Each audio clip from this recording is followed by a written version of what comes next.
What if the very trait you've been praised for is the very thing that's kept you powerless?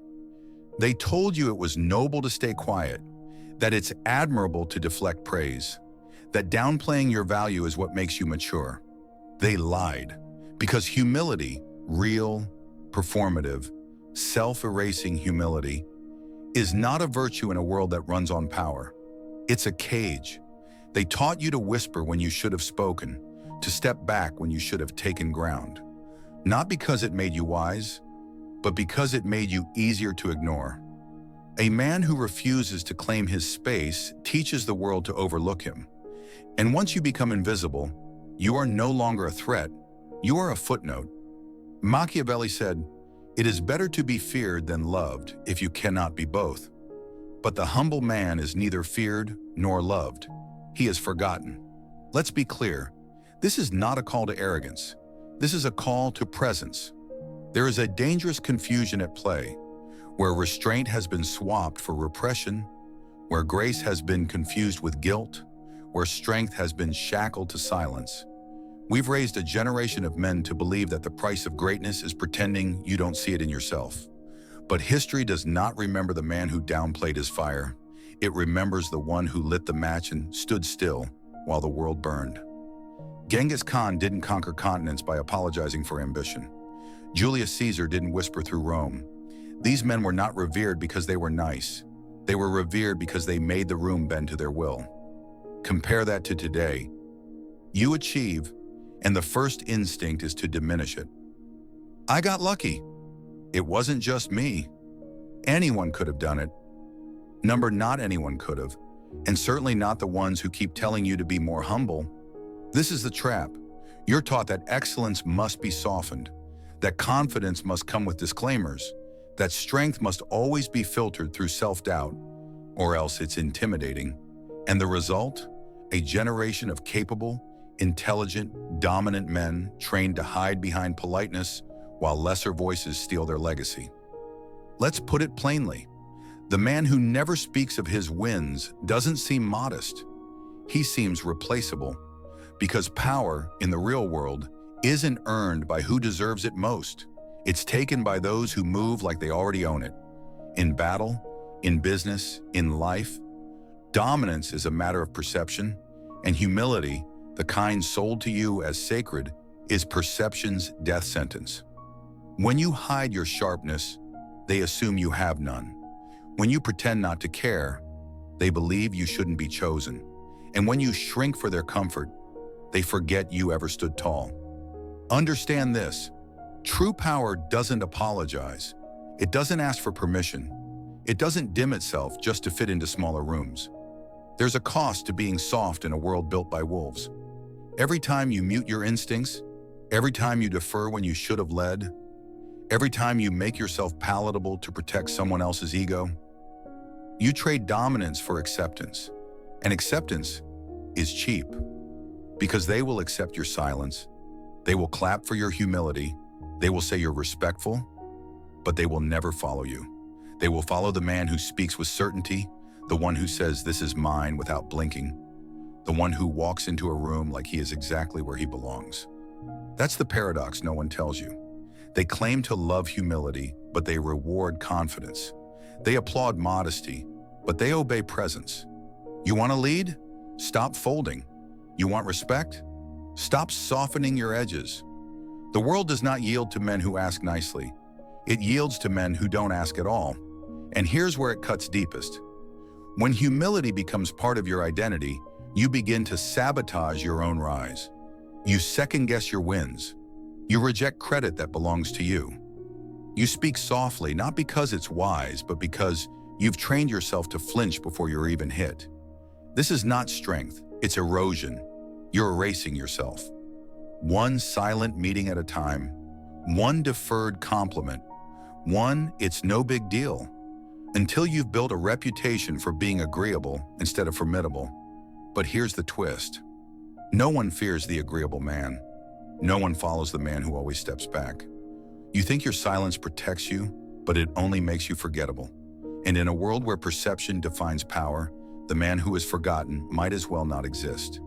Power doesn't vanish. It migrates. When you refuse to embody it, it moves to the next man bold enough to claim it. And that man, he may not be better, he may not be smarter, but he's louder, he's visible, he's willing to make others uncomfortable in the pursuit of his own command. That's who the world remembers, not the quiet genius in the corner, not the kind leader who never wanted credit, not the careful man who waited until it was his turn. It's brutal, but it's real. The battlefield doesn't care about your manners. The boardroom doesn't care about your humility. The kingdom doesn't crown the silent. It crowns the one who dares to wear the crown without flinching. You've been taught to dim yourself in the name of virtue, to keep your hands folded, to speak last, to smile while your work is stolen, to apologize for your hunger. But tell me, who benefits from that? Not you, not the legacy you were meant to leave. They told you humility was strength, but they forgot to mention, it only works if the world already knows your name. If you haven't claimed your space yet, your humility isn't noble. It's premature. Because when you're still fighting to be seen, bowing your head doesn't signal grace. It signals surrender. And the moment you do it enough times, people start to believe that's who you are. Not powerful, not dangerous, just safe. You weren't born to be safe. You were born to shape the room with your silence, not disappear into it. There's a massive difference between restraint and retreat, between being calculated and being cowardly, between being humble and being erased. You are not in this life to be palatable. You are here to be undeniable. So speak before you're ready, move before you're asked, step forward before someone else steps over you. Because every time you hesitate, another man who doesn't give the order, takes the title, owns the moment, and you sit there wondering why no one sees you. It's not because you lack brilliance. It's because brilliance unclaimed is brilliance unseen. Picture this, a negotiation table. 7 men arguing terms, each pitching, pivoting, selling, and one man, still. Sharp suit, focused eyes, silent. He waits, listens, then speaks. 12 words, no fluff. The entire room tilts. Why? Because he didn't come to please. He came to control, not with noise, with weight. That's what you need to understand. You don't have to be loud, you just have to be unignorable. That means you don't downplay your vision to seem relatable. You don't mask your intellect just to make others feel secure. You don't pretend you didn't win, just so they'll clap for you. You let your greatness breathe. You let your edge show. You let your presence claim what you've earned. Let them call it ego. Let them call it too much. Let them call it whatever they want. But make sure they never call you invisible again. Because this isn't about pride, it's about reality. In this world, if you don't name your worth, they'll decide it for you.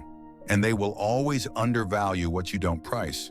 So own your victories, declare your standards, move like you're already where you're headed, not because you need applause, but because silence won't build your legacy. Look around. How many brilliant men do you know who've become ghosts in their own stories?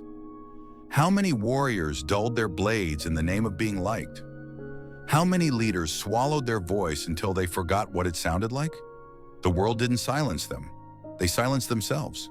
And now they're wondering why no one follows them into battle. You think waiting will earn you respect.